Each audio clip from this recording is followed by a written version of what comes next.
ಚಿನ್ನದ ವ್ಯಾಪಾರಿಯ ಮನೆ ಬಾಗಿಲನ್ನು ಒಡೆದು ಕಳ್ಳತನ ಮಾಡಿದಂತಹ ಘಟನೆ ನಡೆದಿದೆ.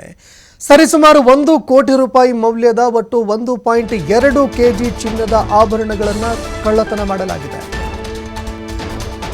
ಚಿನ್ನದ ವ್ಯಾಪಾರಿಯ ಮನೆ ಬಾಗಿಲನ್ನು ಒಡೆದು ಒಟ್ಟು 1.2 ಕೆಜಿ ಒಟ್ಟು 1 ಕೋಟಿ ರೂಪಾಯಿ ಮೌಲ್ಯದ ಚಿನ್ನಾಭರಣವನ್ನು ಕಳ್ಳತನ ಮಾಡಲಾಗಿದೆ ಅನ್ನೋ ಮಾಹಿತಿಗಳು ಲಭ್ಯವಾಗ್ತಾ ಇದೆ.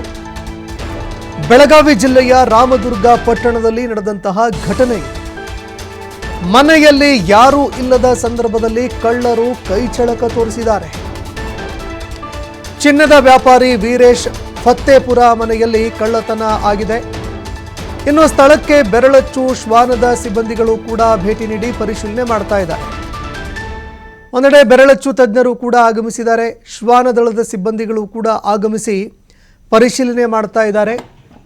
ರಾಮದುರ್ಗ ಪೊಲೀಸ್ ಠಾಣೆಯಲ್ಲಿ ಈ ವಿಚಾರಕ್ಕೆ ಸಂಬಂಧಪಟ್ಟಂತೆ ಒಂದು ಪ್ರಕರಣ ಕೂಡ ದಾಖಲಾಗಿದೆ. ಇನ್ನು ಬಾಗಿಲನ್ನು ಮುರಿದು ಮನೆಯಲ್ಲಿ ಇಟ್ಟಿದ್ದಂತಹ ಚಿನ್ನಾಭರಣವನ್ನು ಕಳ್ಳತನ ಮಾಡಿ ಅಲ್ಲಿಂದ ಕಳ್ಳರು ಪರಾರಿಯಾಗಿದ್ದಾರೆ.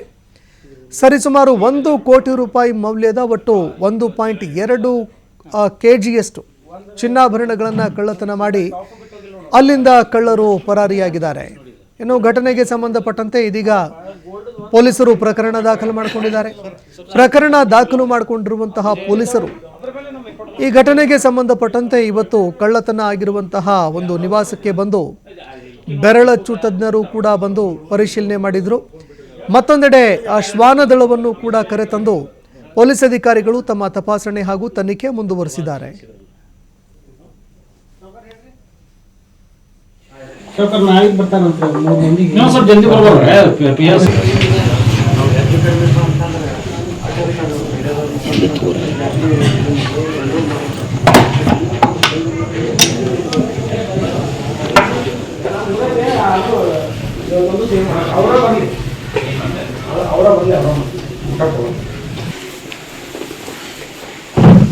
ಅದರ